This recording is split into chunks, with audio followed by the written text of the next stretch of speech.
One of the knocks about this was you leave public service, you spend all this time, particularly with Saudi Arabia, working with them. You leave a couple months later, 6 months later, you get $2 billion, and that there's a quid pro quo on this. Leaving aside, I know that you followed the law, and you've said you followed the law. From an optics perspective, or even an ethics perspective, were you at the time concerned about taking money from PIF? And if you could do it again, would you have done it at all differently? Yeah, so PIF is one of the most prestigious investors in the world. Every fund manager is trying to work with them.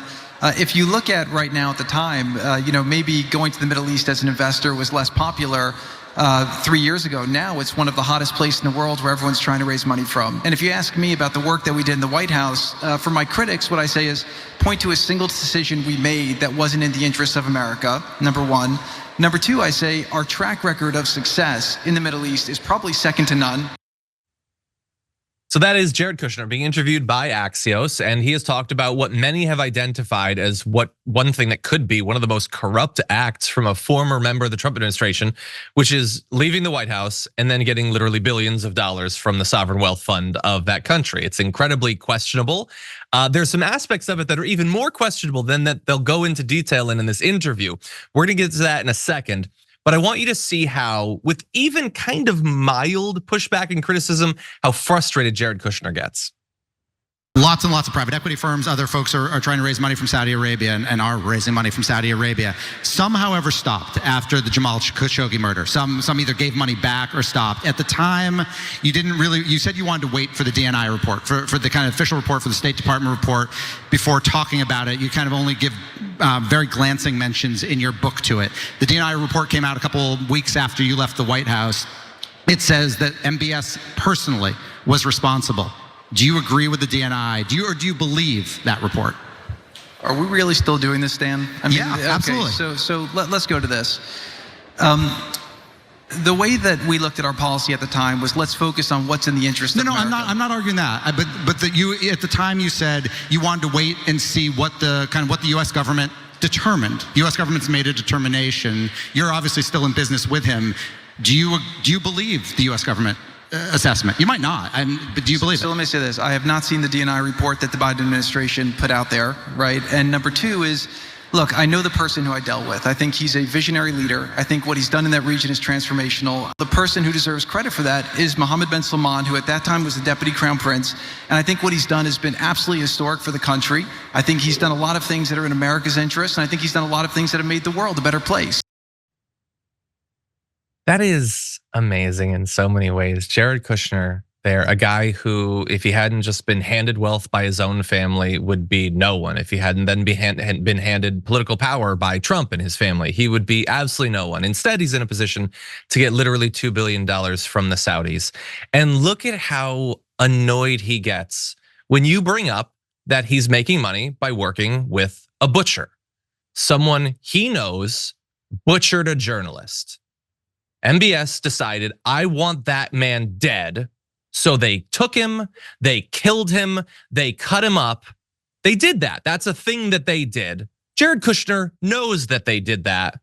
Come on, like, you're gonna bring this up to me?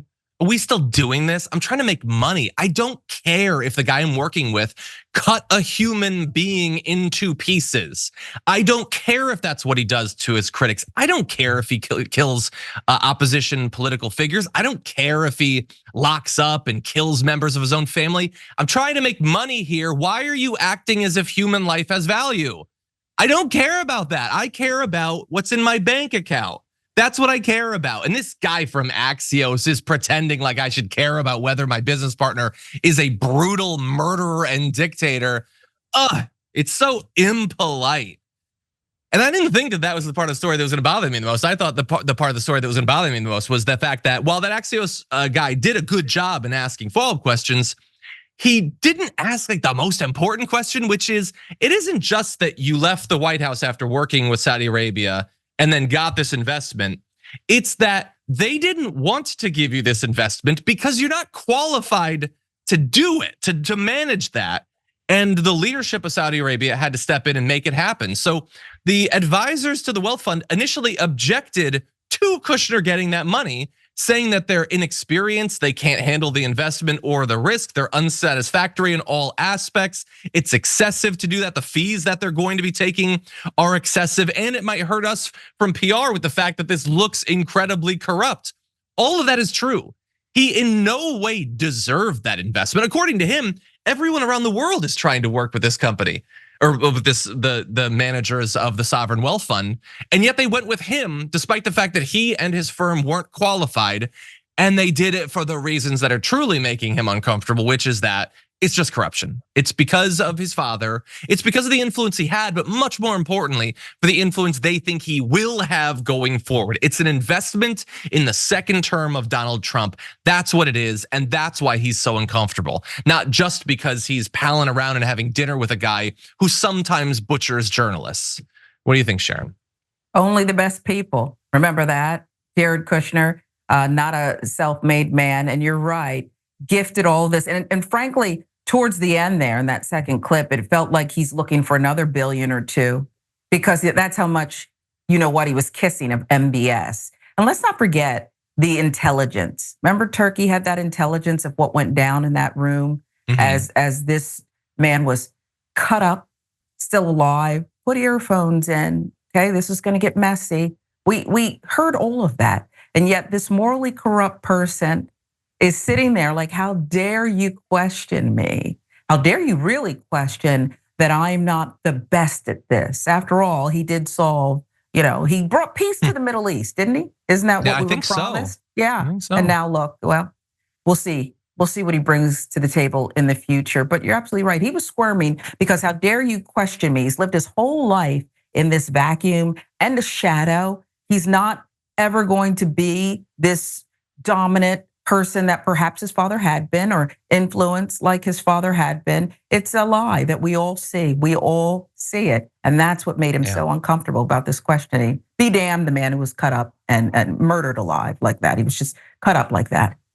100%. Just this avatar of propped up, unearned wealth and influence and entitlement underlying it. Because the entitlement is fueled by the fact that he knows he doesn't deserve any of this. That if he deserves anything, it's far tougher questions even than were provided by Axios.